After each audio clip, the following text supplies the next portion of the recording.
Dua insinyur jiwa yang berjalan di depan tampak dingin dan tangguh ketika mereka memasuki ruang tamu. Ada sedikit kesombongan di mata mereka, dan mereka melirik Huo Yuhao dan teman-temannya sebelum mereka berjalan ke satu sisi dan duduk. Saya belum pernah melihat keduanya di turnamen ini.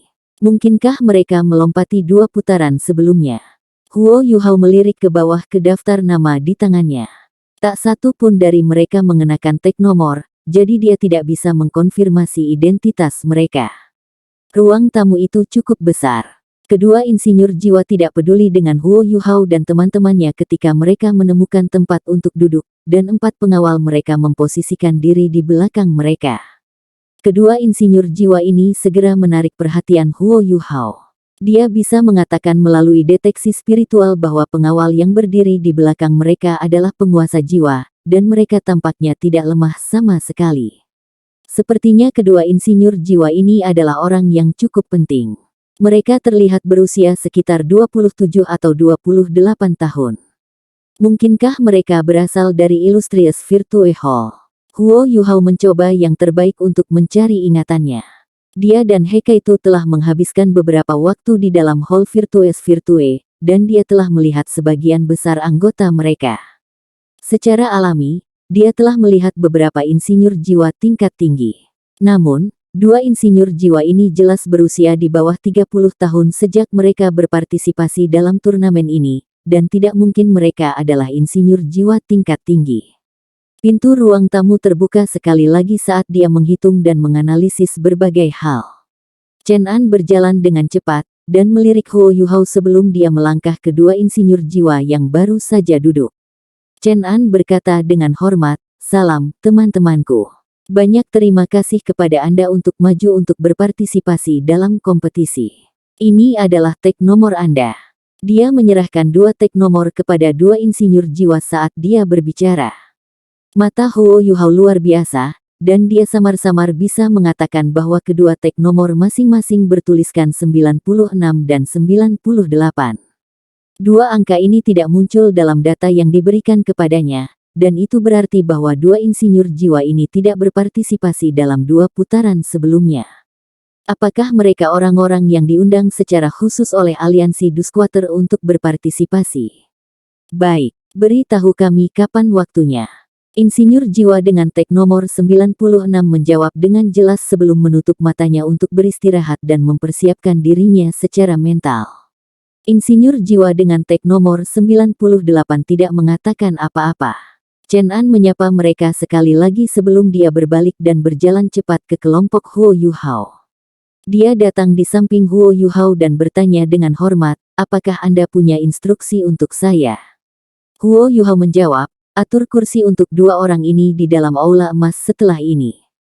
Tidak apa-apa jika mereka sedikit lebih jauh, selama mereka bisa melihatku." Petik 2. Chen An tertegun sejenak. Dia melirik di antara Wang Dong yang tampak tampan, dan kemudian pada Nana yang tampak lucu. Dia berpikir pada dirinya sendiri, dia benar-benar menghayati identitasnya sebagai seseorang dari Gereja Roh Kudus. Pengaturan ini aneh, dan Yuhao sebenarnya memiliki 1 laki-laki dan 1 pelayan perempuan bersamanya. Namun, dia benar-benar yakin setelah Huo Yuhao mengungkapkan botol susu yang disegel padanya, karena botol susu yang disegel adalah terobosan teknologi terbaru Virtuous Virtue Hall, dan itu juga merupakan urusan rahasia. Fakta bahwa Huo Yuhao dapat menunjukkannya berarti dia jelas merupakan salah satu anggota inti Balai Kebajikan termasyur, dan Chen An memperkirakan bahwa Huo Yuhao mungkin seseorang yang dikirim oleh Gereja Roh Kudus ke Aula Kebajikan termasyur untuk pemeliharaan khusus. Baiklah, aku akan mengaturnya sekaligus. Mata Huo Yuhao bergeser ke satu sisi, dan dia membuat ekspresi bertanya. Chen An tidak bersuara, dan dia mengatakan tanpa suara, aliansi Dusquater secara khusus mengundang keduanya untuk berpartisipasi dalam kompetisi. Saya tidak yakin dari mana asalnya, tetapi atasan saya memberitahu saya bahwa mereka adalah insinyur jiwa yang tangguh. Petik 2. Huo Yuhao memiliki ekspresi wahyu di wajahnya. Jelas bahwa aliansi Dusquater telah mengundang keduanya untuk berurusan dengan kontestan lain dari 2 organisasi bawah tanah lainnya. Jika itu masalahnya, mereka tidak mungkin menjadi lemah. Chen An tidak main-main. Dia berbalik dan pergi, dan tidak butuh waktu lama sebelum beberapa pejabat maju untuk mengumumkan bahwa kompetisi akan segera dimulai, dan bahwa para kontestan dapat memasuki arena. Wang Donger mulai mendorong Huo Yuhao keluar. Namun, dua pengawal yang menjaga dua insinyur jiwa membuka lengan mereka dan menghalangi jalan Huo Yuhao tepat pada saat ini. Mohon tunggu, biarkan tuan kita pergi dulu, mereka bergumam dingin pada saat yang sama. Mata Wang Donger melebar, dan dia akan meletus, tetapi Huo Yuhao tersenyum dan mengangkat tangannya ketika dia berkata, "Baiklah, lepaskan dulu." Salah satu dari dua pengawal itu menyeringai mengejek dan berkata, "Bagus untukmu, lumpuh, kau tahu ada apa?" Dia bahkan belum menyelesaikan kalimatnya ketika seberkas cahaya keemasan bersinar di belakang Huo Yuhao seperti air terjun. Pengawal itu buru-buru menyalurkan kekuatan jiwanya dan melepaskan jiwa bela dirinya saat ia mengangkat tangannya untuk memblokir balok emas. Ledakan. Tubuh pengawal itu terlempar ke belakang, dan seluruh tubuhnya mulai terbakar dalam api emas. Wang Donger secara alami adalah orang yang mengecam. Api cahaya dari cahaya emasnya lengan kiri tulang segera menutupi seluruh tubuh lawannya. Pesta dengan tulang jiwa ketika kedua belah pihak belum melepaskan jiwa bela diri mereka memiliki keunggulan mutlak di sisi lain. Tetapi serangannya tampaknya telah mengganggu sarang lebah, dan dua pengawal lainnya berlari maju dan berkumpul dengan pengawal yang tersisa saat mereka semua melepaskan jiwa bela diri mereka pada saat yang sama. Ketiga pengawal itu memiliki kombinasi cincin jiwa yang sama, 2 kuning dan 3 ungu. Mereka semua adalah Raja Jiwa, dan jelas bahwa mereka telah melalui pelatihan yang tepat. Mereka melindungi pengawal yang terbakar dalam api saat mereka menggabungkan aura mereka bersama dan mulai menuju Huo Yuhao dan teman-temannya. Berhenti. Insinyur jiwa dengan tag nomor 96 berteriak. Dia tidak tinggi atau pendek, dan penampilannya tampak seistimewa mungkin. Namun, matanya tampak dingin dan suram. Dia berjalan dengan insinyur jiwa lainnya, dan Huo Yuhao menyaksikan mereka dengan geli ketika dia duduk di sana di kursi roda pohon emasnya. "Bawahan saya tidak dewasa dan sulit diatur, dan saya sangat menyesal mereka menyinggung Anda." "Setelah kamu," insinyur jiwa dengan tag 96 meremas senyum, dan dia berbicara dan memberi isyarat pada Huo Yuhao dengan sopan. Huo Yuhao juga tersenyum tipis. "Itu benar, saya cukup menyesal tentang semua ini.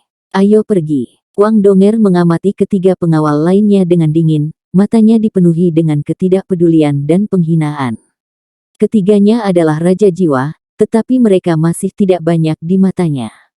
Wang Donger berasal dari Akademi Shrek, jadi bagaimana mungkin guru jiwa normal lainnya dapat dibandingkan dengannya?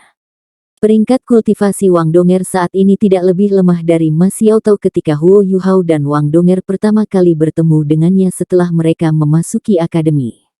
Tanda hubung. Insinyur jiwa dengan 98 muncul di samping insinyur jiwa lainnya, dan mereka menyaksikan Huo Yuhao dan teman-temannya meninggalkan ruang tamu.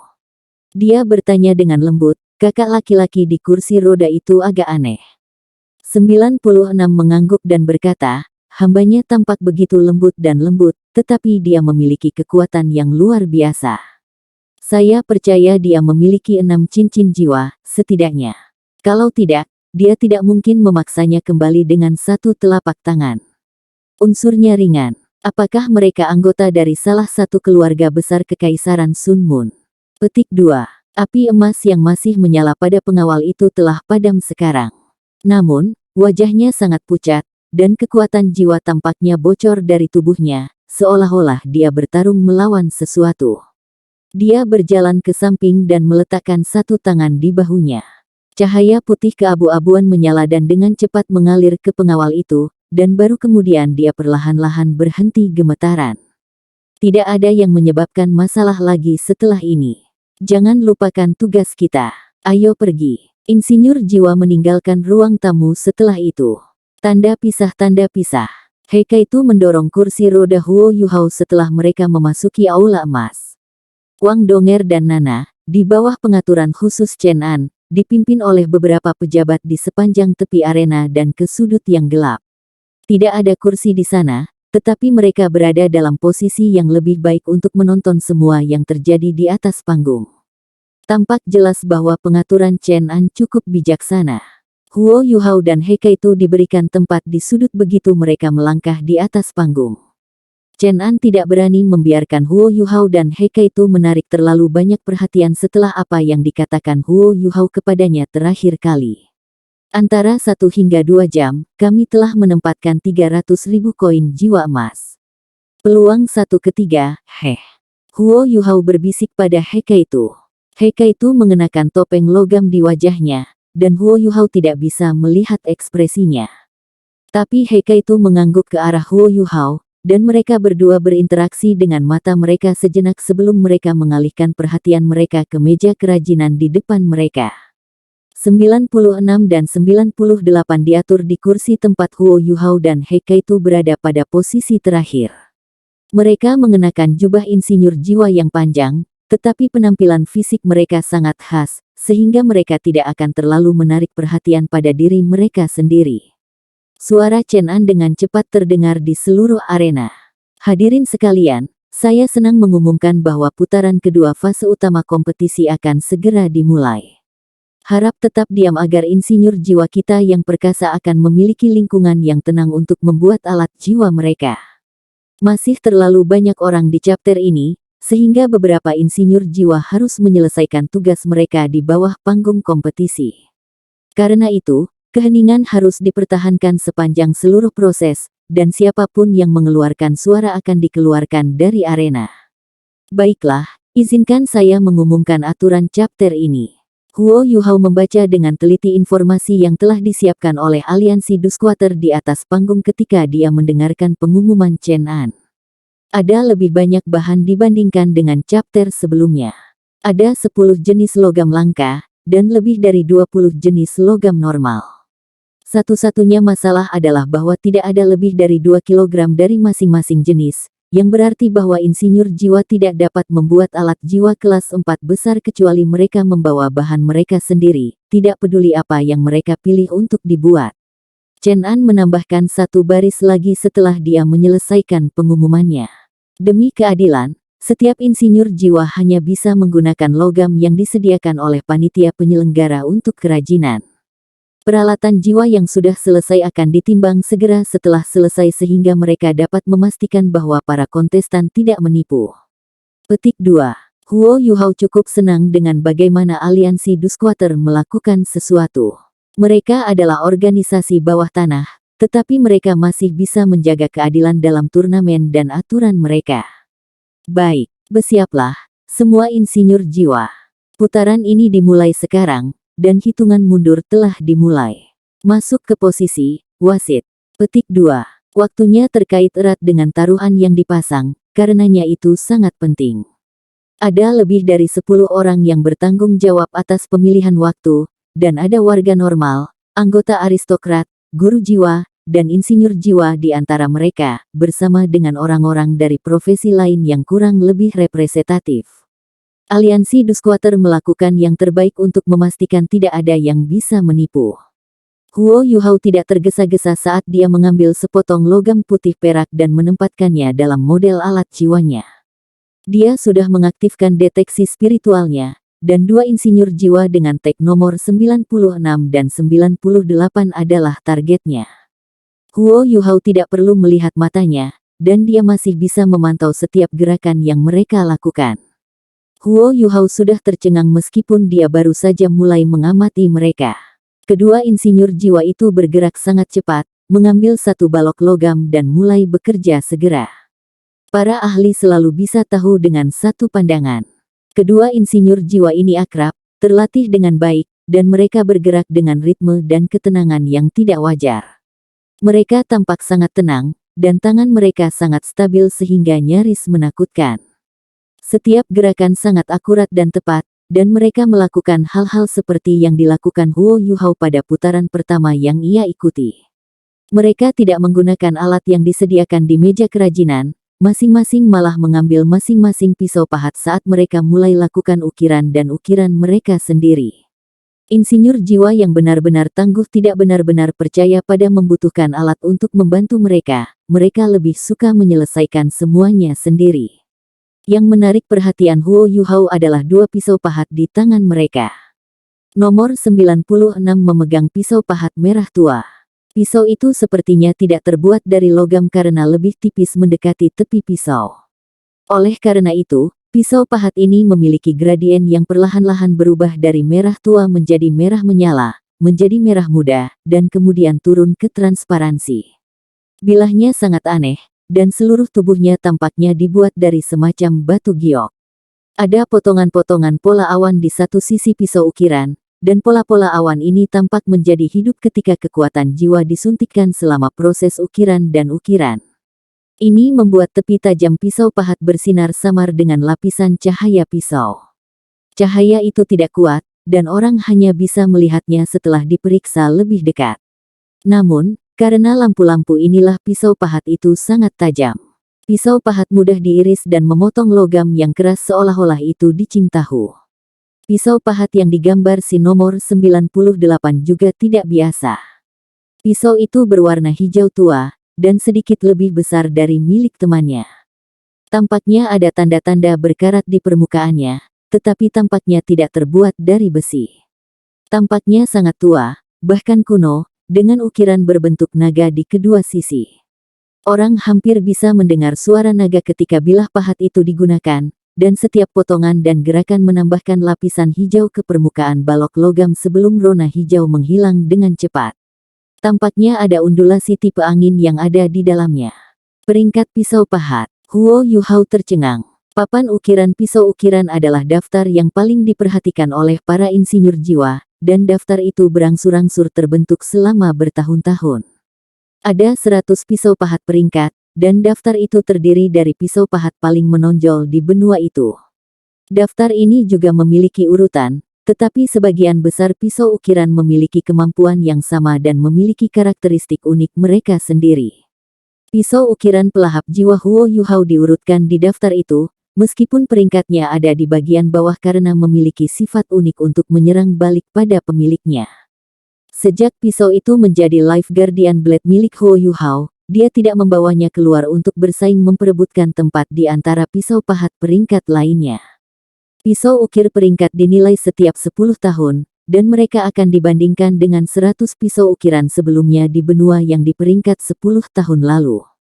Pemenang akan ditambahkan ke daftar. Papan ukiran pisau ukiran sangat otoritatif, ditentukan, dan dinilai oleh 9 insinyur jiwa yang paling berpengaruh dan tangguh. Satu insinyur jiwa kelas 8 dari masing-masing 3 negara asli benua berada di komite ini, sementara 6 lainnya adalah insinyur jiwa kelas 9 dari Kekaisaran Sun Moon. Tidak sulit untuk melihat seberapa dominan Kekaisaran Bulan Matahari dalam dunia insinyur jiwa, dan lebih dari 70 pisau pahat peringkat saat ini berada di dalam Kekaisaran Bulan Matahari. Bodoh sekali berpikir bahwa pisau pahat 100 peringkat sudah terlalu banyak. Berapa banyak insinyur jiwa di sana? Pisau ukir berperingkat adalah harta yang tak ternilai bagi insinyur jiwa manapun, dan sangat mulia bagi setiap insinyur jiwa untuk memiliki satu mata pisau seperti itu. Hal yang paling kuat tentang pisau pahat peringkat adalah fakta bahwa mereka memiliki karakteristik unik mereka sendiri, dan mungkin bahkan perasaan mereka sendiri, bisa dikatakan. Ini terutama diucapkan ketika membuat susunan formasi. Pisau ukir peringkat akan memasukkan atribut unik mereka sendiri ke dalam alat jiwa yang mereka gunakan untuk kerajinan, dan alat jiwa ini akan memiliki kemampuan khusus yang membuat mereka lebih unggul daripada alat jiwa lain dari kelas yang sama.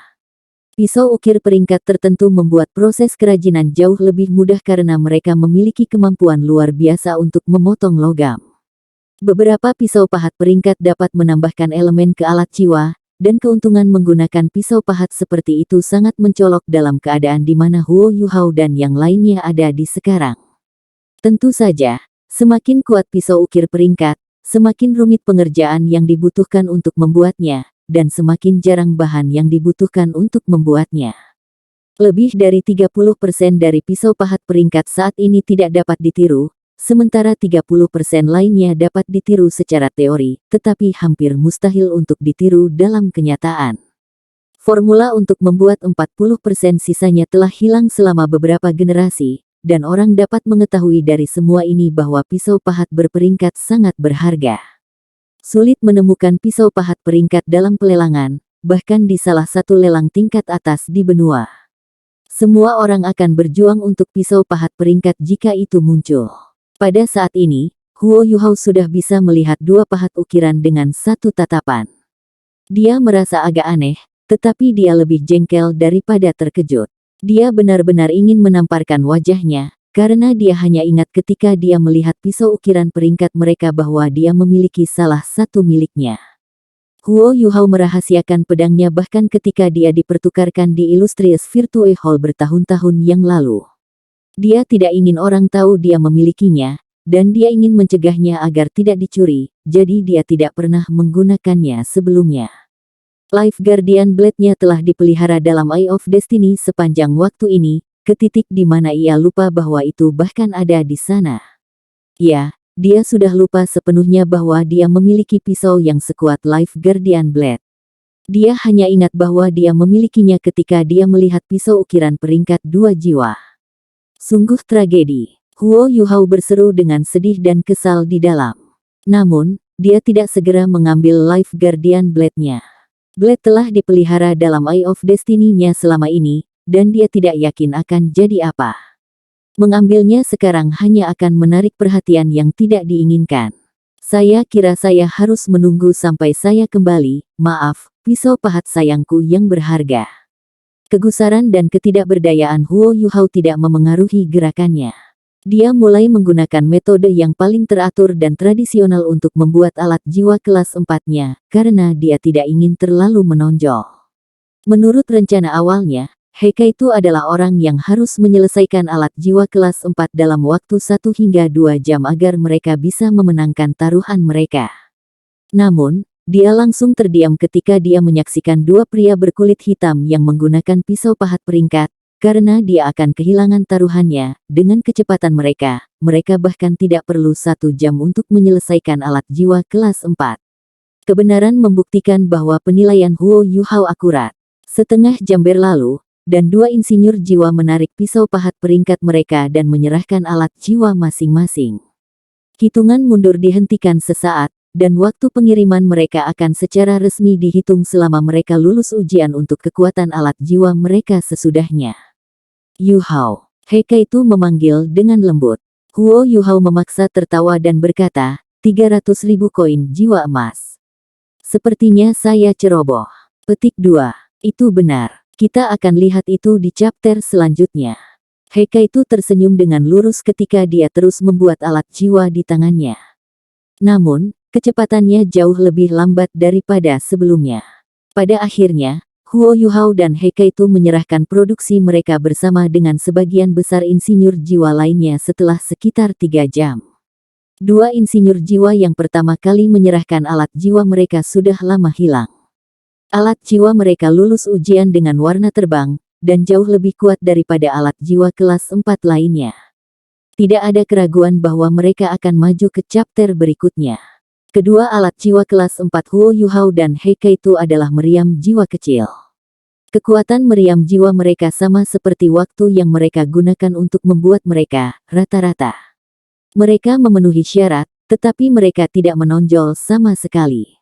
Hanya ada 48 orang yang tetap setelah putaran ini untuk berpartisipasi dalam putaran berikutnya, dan kelompok ini termasuk Huo Yuhao dan Heikaitu, bersama dengan angka 96 dan 98.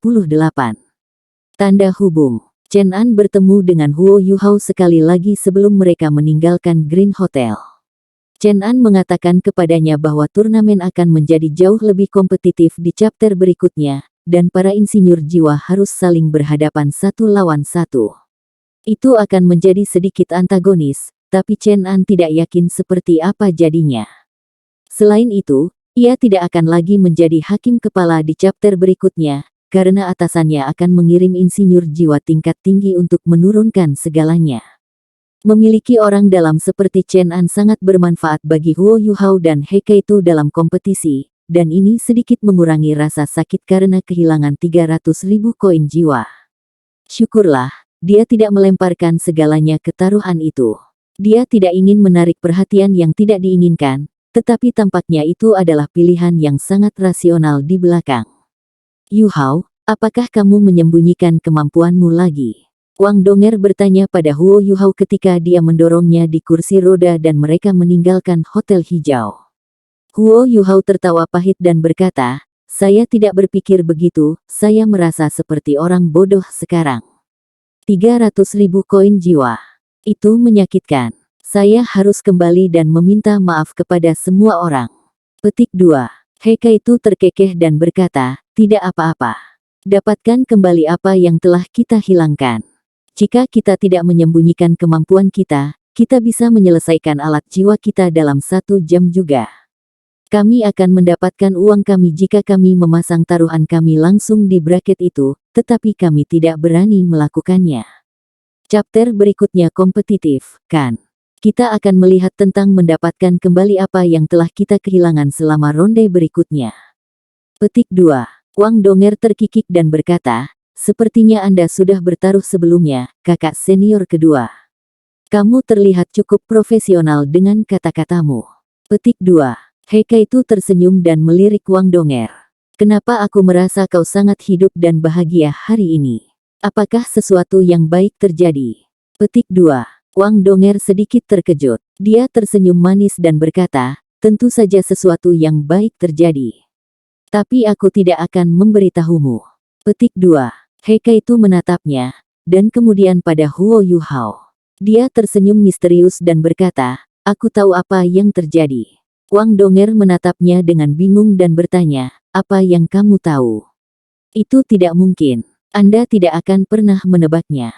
Heika itu berkata, bagaimana itu tidak mungkin? Hal baik yang Anda bicarakan, bukankah hal baik yang terjadi antara Anda dan Huo Yu Hao?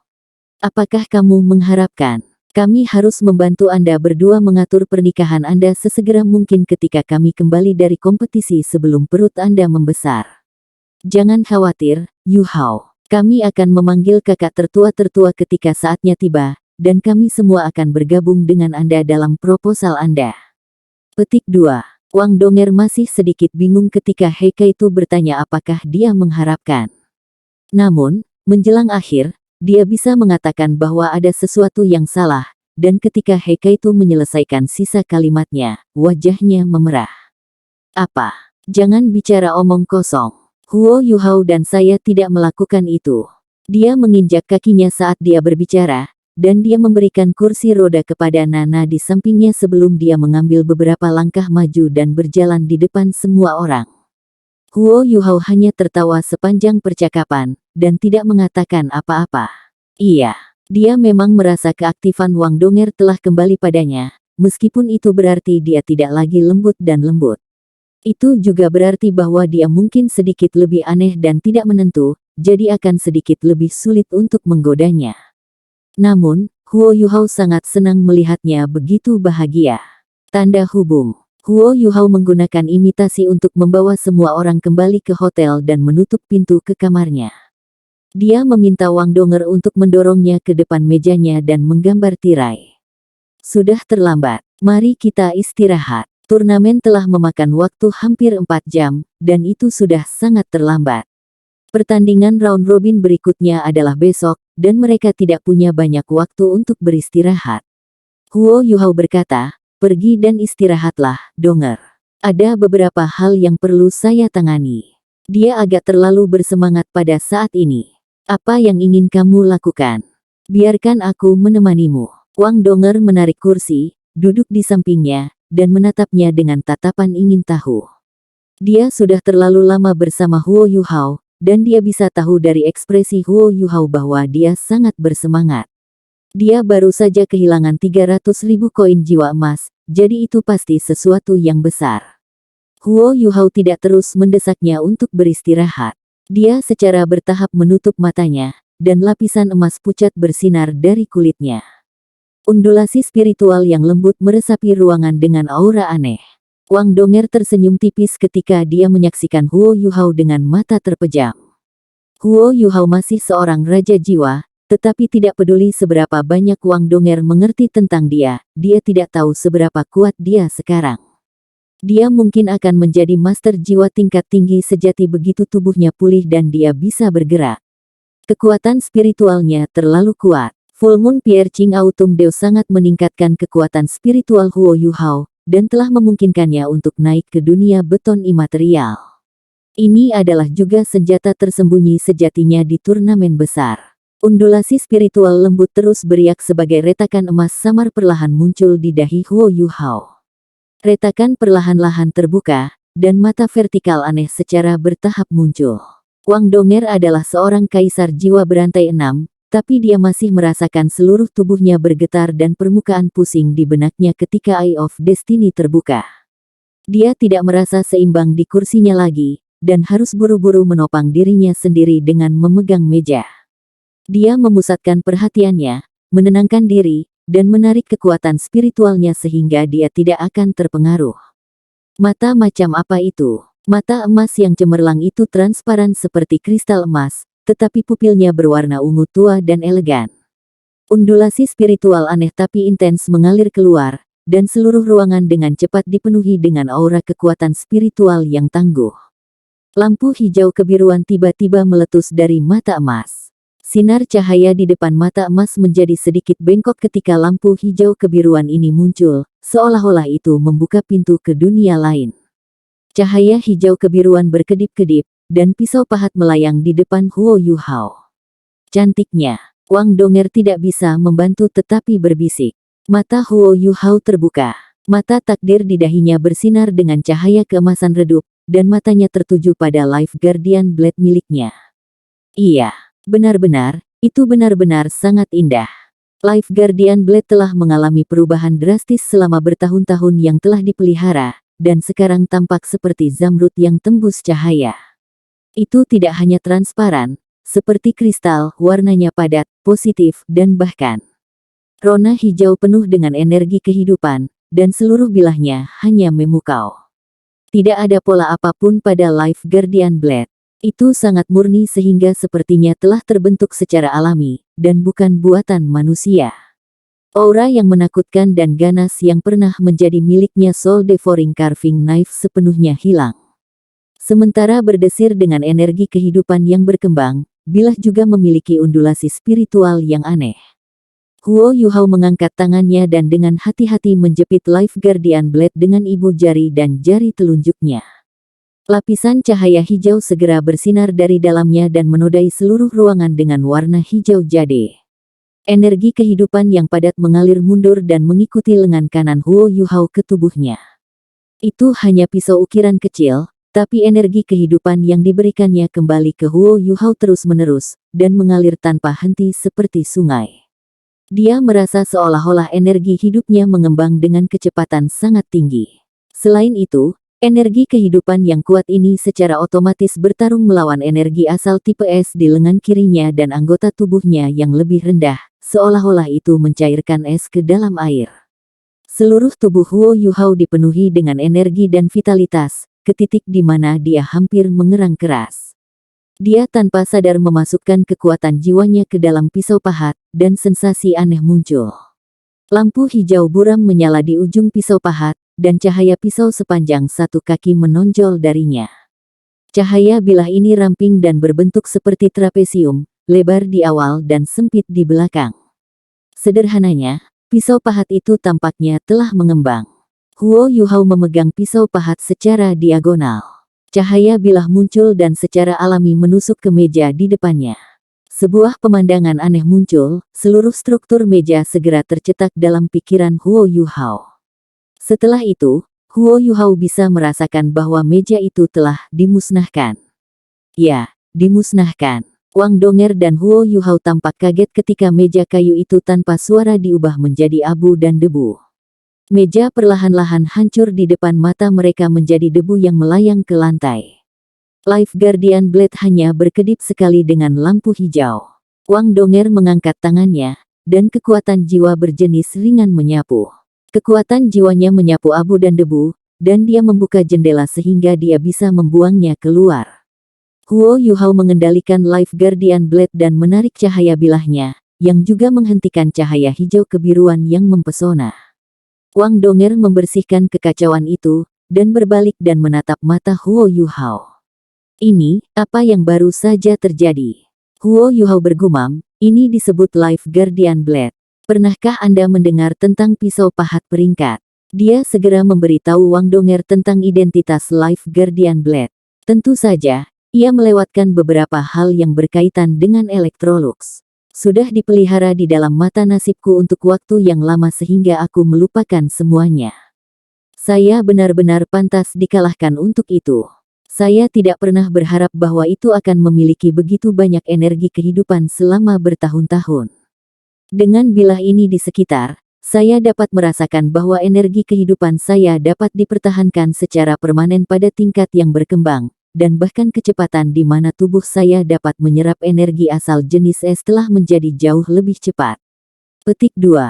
Mata Wang Donger berbinar. Itu hal yang baik bahkan jika itu hanya bisa membantu kamu pulih lebih cepat.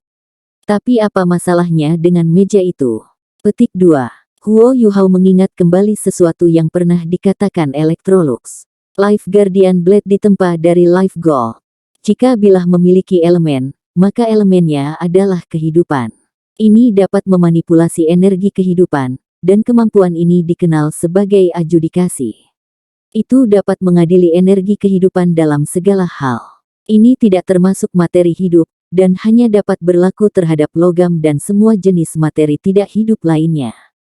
Bilah ini dapat menyerap energi kehidupan dari makhluk tidak hidup ini untuk meningkatkan dirinya sendiri, dan juga dapat menyebabkan benda-benda itu hancur hanya karena menyerap energi kehidupannya. Tentu saja, itu juga berarti ia dapat memberi logam lain energi kehidupannya sendiri.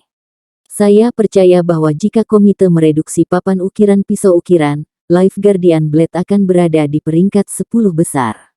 Petik 2. Wang Donger bertanya, kamu ingin menggunakannya untuk apa? Untuk kompetisi itu, Anda akan membayar harga untuk memiliki sesuatu seperti ini. Tidakkah Anda akan menarik banyak perhatian yang tidak diinginkan jika Anda memiliki pisau pahat yang berharga yang memelototi dan memukau seperti ini? Petik 2. Huo Yuhao tersenyum, dan dia membuktikan kepada Wang Donger betapa kuatnya dia dengan kemampuannya. Cahaya Eye of Destiny berkerut sedikit, dan pisau ukiran hijau kebiruan dan transparan di tangan Huo Yuhao berubah sekali lagi, menjadi pisau ukiran hitam yang tampak normal seperti biasanya. Imitasi. Bisakah Anda mengubah segalanya dengan imitasi? Wang Donger menatapnya dengan mata lebar dan rahang kendur. Huo Yuhao mengangguk dengan lembut dan berkata, apa yang Anda lihat sekarang hanyalah puncak gunung es. Apakah kamu ingat, saya bilang saya punya senjata tersembunyi, dan bukan pisau pahat ini. Ini adalah kombinasi keterampilan jiwa yang saya ciptakan sendiri. Anda akan melihatnya ketika kita bertemu lawan yang cukup kuat. Petik 2. Baik, bantu aku ke tempat tidur. Saya ingin mencoba menggunakan Life Guardian Blade untuk mendukung kultivasi saya dan melihat apakah itu dapat membantu saya mempercepat penyerapan energi asal Ultimate Ice dari surga dan bumi di dalam diri saya. Saya merasa bahwa pemulihan penuh melambai kepada saya sekarang. Mata Huo Yuhao mengalir dengan percaya diri. Dia memiliki energi kehidupan yang kuat untuk melindunginya sekarang, dan ini memungkinkan dia untuk melakukan apa yang dia inginkan ketika dia menyerap energi asal es. Itu hebat, Wang Donger berkata dengan gembira. Tanda pisah. Pagi selanjutnya, langit di sekitar Radiant City agak gelap, dan awan menggantung rendah. Tampaknya ada atmosfer yang berat dan suram di udara ketika gerimis ringan mengepul di langit. Hujan membawa ombak dingin yang renyah. Wang Donger mendorong kursi roda Huo Yuhao saat mereka keluar dari Brilliant Delight Hotel. Nana mengangkat payung besar untuknya dan Huo Yuhao, dan semua orang berjalan menuju arena kompetisi. Pertandingan kedua round robin akan segera dimulai. Sekte Tang berhadapan dengan sekte yang disebut Sekte Cleariade. Menurut informasi yang mereka miliki, sekte ini sangat istimewa, dan mereka cukup kuat juga.